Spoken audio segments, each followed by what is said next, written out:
Ya está Diego Bossio con nosotros, lo presentamos así.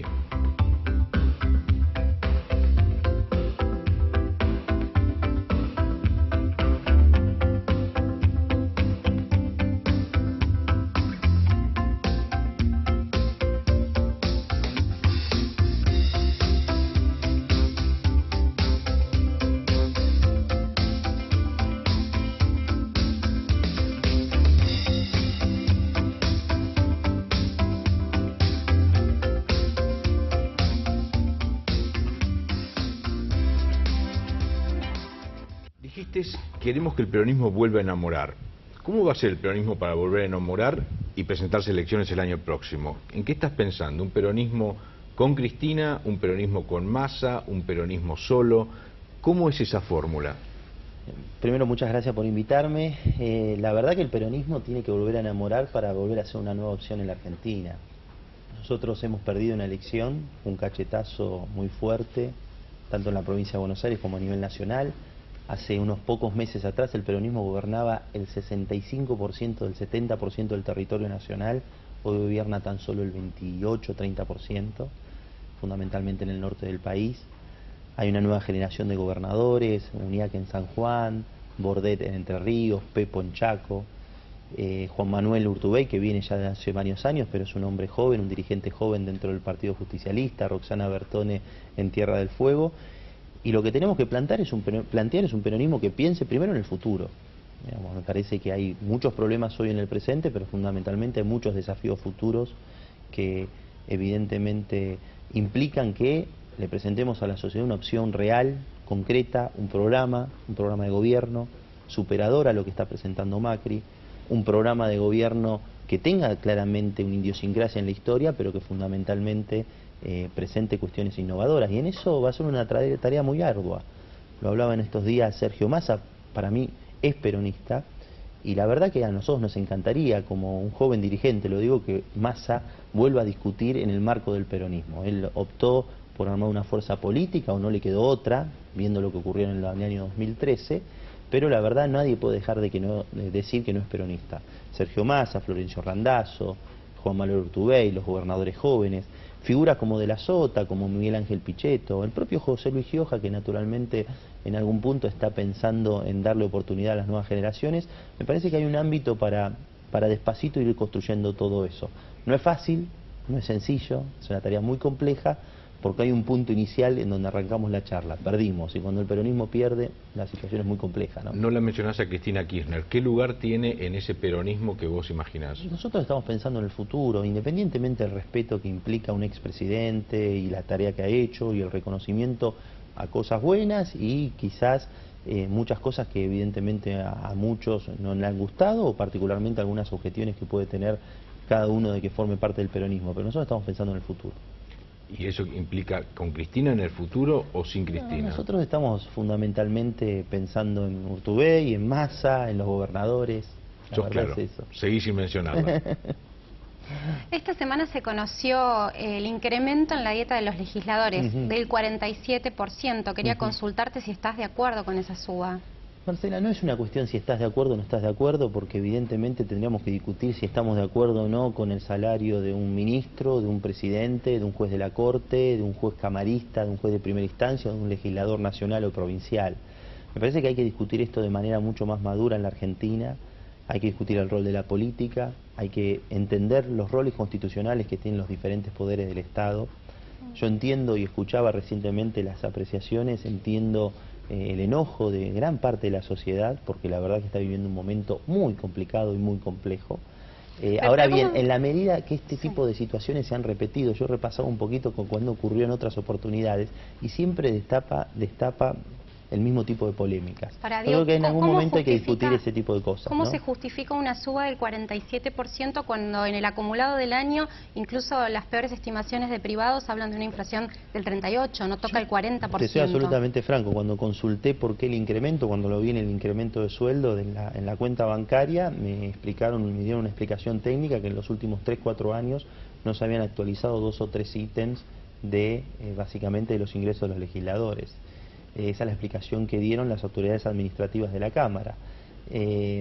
Yo lo que creo es un tema muy complejo, Es un tema muy difícil y para que este tipo de cosas no ocurran, me parece que la sociedad tiene que tener bien en claro que hay un poder ejecutivo, que hay un poder legislativo, que hay un poder judicial, que al conjunto de los argentinos sostener los diferentes poderes del Estado y sus funciones tiene un costo y que naturalmente es importante que se reclame en el marco de las votaciones y en el marco de la democracia a la sociedad, a los dirigentes políticos, pero también que se reclame que haya transparencia, que se cumpla con la función, que se trabaje. Hay en el ideario popular que básicamente que el legislador no trabaja. Yo quiero poner por lo menos discutirlo el tema. Yo vengo del Poder Ejecutivo. Trabajé 6 años, 7 años en la ANSES, casi 7 años en la ANSES, y la verdad que la tarea en el Poder Ejecutivo es muy ardua, muy del día a día, se firman muchas resoluciones, se toman muchas decisiones. Cuando vino al Poder Legislativo creía que era la tarea mucho menor. Y no sé si es el caso de todos, pero en mi caso particular y de muchos diputados que yo conozco, te digo que la tarea es una tarea de mucho trabajo. Tanto con la Espina como con la Baña estamos horas y horas discutiendo presupuestos, leyes, modificaciones. Sí, quizás el contexto en el que se dio, ¿no? Donde tal vez en este momento se está discutiendo a quién se le va a dar un bono de fin de año y se está hablando de un bono de 1.000 pesos, salir con un aumento sustancial de casi 50%, no sé si era el momento propicio. No te ¿Lo puedo pudieron decir que no, dialogar? Marcela, la verdad no te puedo decir que no porque tu apreciación es la correcta. Ahora bien, son decisiones que se tomaron en su momento y que evidentemente impactan hoy en el salario del diputado. Veremos si esta decisión es más discutida no en el ámbito de la Cámara o si efectivamente es una decisión ya tomada. Pero vuelvo a repetir, creo que la sociedad tiene que dejar cierta hipocresía de lado y hay que discutir ciertas cosas centrales.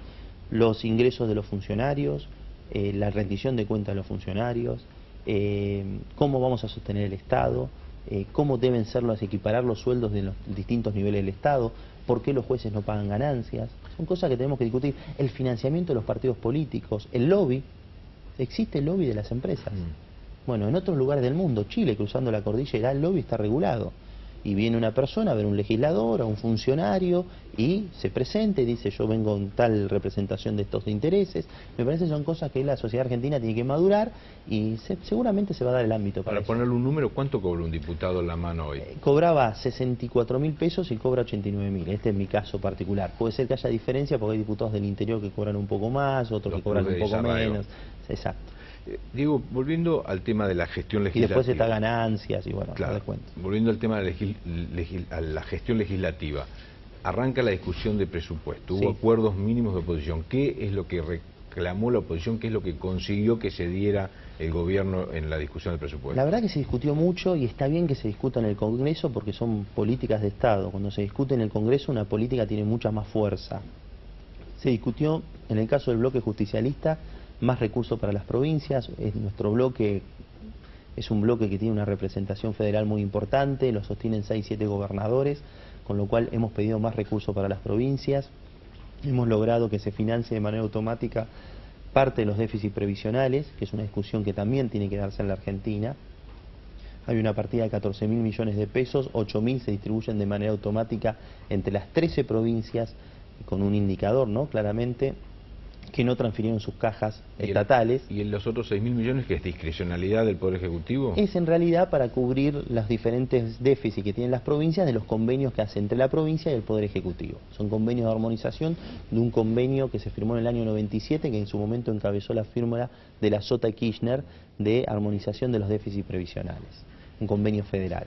Es la primera vez que el Congreso de la Nación dice esto se distribuye de manera automática, no discrecional o no sujeto a un acuerdo. No sé si soy claro. O sea, tiene más libertad los gobernadores respecto a las más recursos con el Ejecutivo. Si la independencia económica viene asociada a la independencia política, es así. Algo parecido pasó con el Fondo de la Soja, ¿no? Algo parecido pasó con el Fondo de la Soja, en donde pusimos 5.000 millones de pesos de recursos presupuestarios del Tesoro para fortalecer el Fondo de la Soja y que se distribuya entre provincias y municipios con el mismo criterio.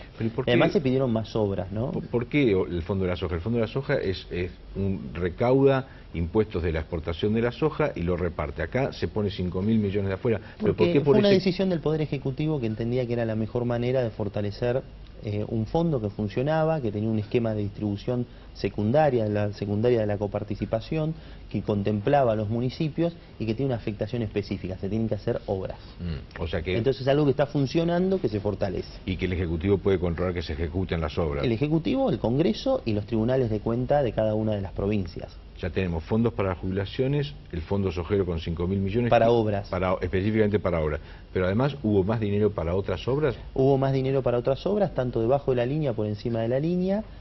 Yo te diría casi entre 12.000 y 15.000 millones de pesos de obras adicionales para las provincias, obras pequeñas, obras grandes, plurianuales, algunas con financiamiento, otras con recursos del propio Tesoro, que evidentemente hacen mucho más federal el presupuesto y se discutió fuertemente. Y hay un tema adicional que tiene que ver con el tema deudas. Las deudas que tienen las provincias con el Estado, queda establecido la forma de financiamiento de esas deudas. Y después hay otras cuestiones que tienen que ver con el propio funcionamiento de las provincias y las cuestiones impositivas, que una ley de 70, 80 artículos, como que finalmente está más de 82 artículos, como la que tiene la ley de presupuesto, la verdad que fue una discusión muy interesante. El tema es, en muchas otras ocasiones el macrismo lo que ha resuelto es la cuestión política entregando dinero, ¿no? Más fondos para conseguir votos. Acá parece que fue así, pero ¿cómo queda el déficit fiscal? Porque más fondos para obras, más fondos para jubilaciones, fondos Sojero, todo es poner plata. ¿De dónde sale esa plata? Es interesante porque justamente una de las cosas que nos propusimos en el ámbito del trabajo legislativo es no aumentar el déficit. Si hay algo que tiene que hacer la Argentina es, primero, combatir la inflación. Me parece que debería ser una política de Estado y que la Argentina tenga estabilidad de precios en el tiempo, sustentable en el tiempo, y un elemento central para eso es el déficit. Hay una enorme discusión y una enorme retórica con respecto al tema de las deudas, la deuda. Pero si hay déficit hay deuda, naturalmente. La deuda existe, se paga lo que se tomó años anteriores, y si hay déficit, esa deuda se agranda, una parte con financiamiento del Banco Central vía emisión y otra parte evidentemente tomando deuda.